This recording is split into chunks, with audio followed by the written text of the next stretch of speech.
अगर मैं आपसे पूछूं कि किंग ऑफ द मॉन्स्टर्स कौन है तो आई एम श्योर कि आपकी जुबान पर एक ही नाम होगा, Godzilla. It's Gojira! But Godzilla के भी तो कई सारे वर्जन्स हैं। क्या आप जानते हैं कि उनमें से सबसे विशाल, सबसे बड़ा गॉडजिला कौन सा है? ए शिन गॉडजिला, बी गॉडजिला अर्थ या फिर सी लेजेंडरी गॉडजिला? और हाँ, हमेशा की तरह एक सही रैंडम आंसर को पिन भी किया जाएगा। कर दिया कमेंट? नहीं ये तो करो ना भाई, क्यों नहीं कर रहे? हेलो फ्रेंड्स, प्लेनेट यूजे रहस्य में आपका स्वागत है। Godzilla versus Kong finally next month आने वाली है, तो मैंने सोचा यार इससे बेस्ट टाइम क्या होगा गॉडजिला के बारे में जानकारियां जुटाने का। अब अगर आप भी यही करने का सोच रहे थे, ये मैं कर लेता हूँ यार। आप बस चैनल को सब्सक्राइब कर लीजिए और बेल आइकन दबा लीजिए, so you won't miss any updates. Godzilla का कंसेप्ट कैसे आया, इसका सबसे पहला ओरिजिन कैसे हुआ, इस पर हम पिछली वीडियो में बात कर चुके हैं। इसलिए आज हम बात करेंगे गॉडजिला के डिफरेंट वर्जन्स के बारे में, गॉडजिला की सभी स्पीशीज, गॉडजिला की फैमिली के बारे में। So let's begin. जिला। तो लिस्ट की शुरुआत करते हैं मेरे पहले गॉडजिला जिला से। जिस गॉडजिला को मैंने पहली बार टीवी पर देखा था वो था 1998 की गॉडजिला मूवी वाला जिला। तो कहानी की शुरुआत होती है जब 1960s के दौरान पैसिफिक ओशन में मौजूद फ्रेंच पोलिनेशिया में हुई न्यूक्लियर टेस्टिंग से वहां मौजूद एक इगुआना लिजर्ड का घोंसला एक्सपोज हो जाता है। देन वो रेडिएटेड एंड म्यूटेटेड रेप्टाइल 30 सालों तक वहीं पैसिफिक ओशन में रहता है, वहीं मछलियां खाता है और फाइनली वो 60 मीटर ऊंचा और 100 मीटर लंबा एक विशाल दैत्य बन जाता है। ये मजाक है क्या? नहीं। नाउ अनलाइक अदर गॉडजिलास, इसकी बॉडी का शेप सीधा इरेक्ट ना होकर थोड़ा डायनासोर टी-रेक्स जैसा होता है, जिस वजह से ये बहुत ही तेज और फुर्तीला होता है और साथ ही साथ जस्ट लाइक ए ड्रैगन ये अपने मुंह से आग भी छोड़ता है। जिला को यार इंसानों से कोई खास नफरत नहीं थी, वो तो इंसानों की इसे देखकर फट जाती है और मिलिट्री को उसको पेलने के लिए भेजा जाता है। मिलिट्री वाले हुए कुछ ज्यादा ही तेज, इसलिए प्लान बना लेते हैं। पहले इससे कहते हैं हेलो हार, खाना खा के जाना हो। और जब बेचारा जिला खाने के लिए आता है तो उस पर ओपन फायर कर देते हैं।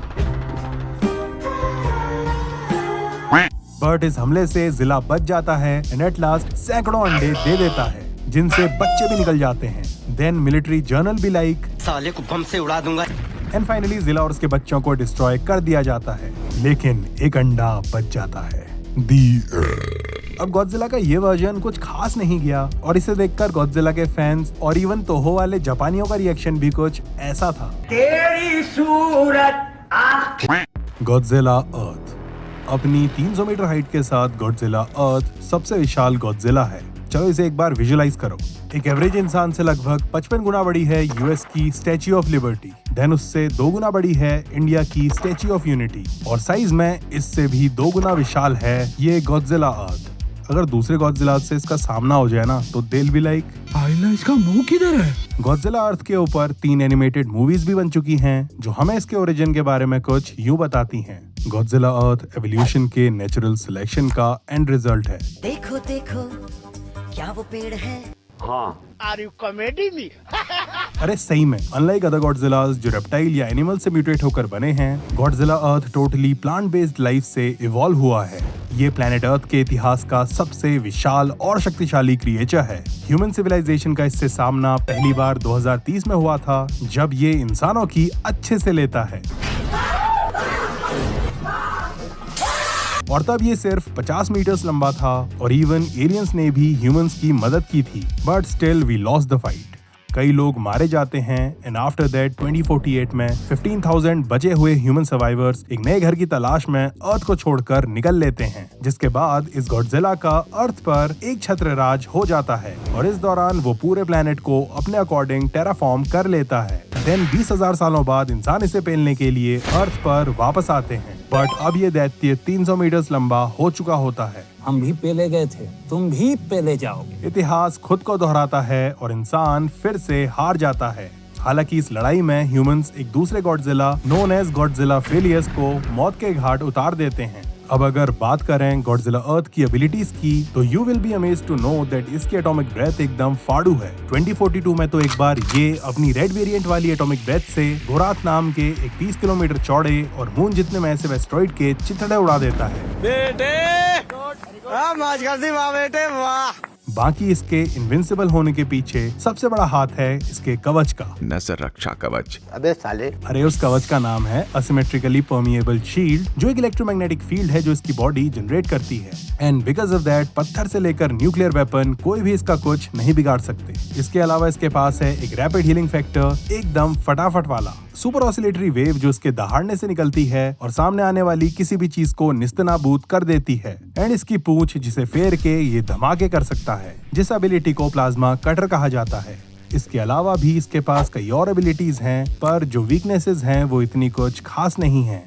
Godzilla Phileas. 20,000 साल बाद वाले उस टाइम में गॉडजिला अर्थ पृथ्वी पर अकेला नहीं रह रहा था, उसके साथ रह रहा था उसका बेटा गॉडजिला फिलियस, जो साइज में अपने पापा से काफी छोटा था। बाय द वे, फिलियस एक लैटिन वर्ड है जिसका मीनिंग बेटा होता है। बट 20,000 सालों बाद इंसानों से हुई इस लड़ाई में फिलियस मारा जाता है। मेरे दीकरे को मार डाला, मारो दीकरे। अब अगर बात करें इसकी एबिलिटीज की, तो they are quite same as Godzilla Earth, which are atomic breath, asymmetrically permeable shield यानी सुरक्षा कवच and regenerative properties। बाकी डेवलपमेंट के अर्ली स्टेजेस में होने की वजह से फिलियस में प्लाज्मा कटर और ऑसिलेटरी वेव्स कभी डेवलप नहीं हो पाई। Shin Godzilla. Shin Godzilla Godzilla का एक काफी इंटरेस्टिंग वर्जन है। जैसे ड्रैगन बॉल जी के गोकू की कई सारी फॉर्म्स थीं, वैसे ही शिन गॉडजिला की कुछ मल्टीपल एवोल्यूशनरी फॉर्म्स को हमें 2016 की शिन गॉडजिला मूवी में दिखाया गया था। अब शिन गॉडजिला का ओरिजिन तब होता है जब 1950s के दौरान जापान के पास ओशन में रहने वाला एक क्रिएचर जेनेटिकली म्यूटेट हो जाता है। ये सब हुआ कैसे? दौर था 1950s का और इंसानों के हाथ एनर्जी का एक नया सोर्स लग चुका था, न्यूक्लियर एनर्जी। बट इस एनर्जी के साथ एक बहुत ही बड़ी दिक्कत थी, कचरा। हेलो कचरा सेठ स्पीकिंग। अरे कचरा सेठ तुम नहीं यार, न्यूक्लियर वेस्ट की बात कर रहा हूँ, वो कचरा जो न्यूक्लियर प्लांट से निकलता है और रेडियो एक्टिव होता है। ओके, सो 1950s के दौरान जापान की टोक्यो बे में ऐसे कचरे को ठिकाने लगाया जाने लगा। अब वहीं रहने वाले एक मरीन क्रिएचर को लगी थी भसड़ भूख, इसलिए वो उस वेस्ट को खाने लगा। फिर 60 सालों तक वो ऐसे ही न्यूक्लियर कचरे को निपटाता रहा। अजीब जानवर है, कितना भी खाए भूखा ही रहता है। नाउ उस न्यूक्लियर कचरे के कंजम्पशन से उस क्रिएचर में अपने डीएनए को म्यूटेट करने की, चेंज करने की अनयूजुअल एबिलिटी आ गई। एंड बिकॉज ऑफ दैट वो नई सिचुएशंस के अकॉर्डिंग भी इवॉल्व हो सकता था। एवोल्यूशन की इस फर्स्ट फॉर्म में वो पानी के अंदर ही रहा, then second form also known as Kamata kun में वो जमीन पर आ गया और एक पैरों वाली मछली की तरह रेंगता हुआ चलने लगा। After this I third form Shinagawa कुन, जिस फॉर्म में अब ये 2 पैरों पर चल सकता था। And finally comes the fourth form, जिसे कामाकुरा-सान नाम से भी जाना जाता है, और इसी फॉर्म में वो गॉडजिला जैसा दिखने लगता है, with height of 118 metres and length 333 metres. अब यार वो गॉडजिला कैसा जिसके पास आइकॉनिक एटॉमिक ब्रेथ ना हो? मतलब यार बिना एटॉमिक ब्रेथ के गॉडजिला और डायनासोर में अंतर क्या रह जाएगा? You are right bro. तो इस कामाकुरा-सान शिन गॉडजिला के पास भी एटॉमिक ब्रेथ है, बट वो काफी लाजवाब है। पहला तो उसका वो मस्त पर्पल कलर, बाकी शिन गॉडजिला अपने मुंह से ये एटॉमिक ब्रेथ तो छोड़ता ही है, और साथ ही साथ ये बीम्स उसकी पीठ पर मौजूद डॉर्सल प्लेट्स एंड इवन उसकी टेल से भी निकलती हैं। मतलब यार एक बार में ही ना हर दिशा में काम तमाम। इसके अलावा इसकी बॉडी भी काफी ड्यूरेबल है, इवन मिलिट्री की मिसाइल्स और गन्स भी इसका कुछ नहीं बिगाड़ पाएंगे। अब अगर बात करें शिन गॉडजिला की कमजोरी की, तो ये अपनी एटॉमिक ब्रेथ को ज्यादा देर तक यूज नहीं कर सकता, और जब वो इसे यूज कर लेता है तब उसे फिर से चार्ज करने के लिए इसे कम से कम 15 दिन चाहिए होते हैं। तो फ्रेंड्स, ये थे गॉडजिला के कुछ वर्जन्स, और लिस्ट अभी काफी लंबी है। Thanks for watching the video friends.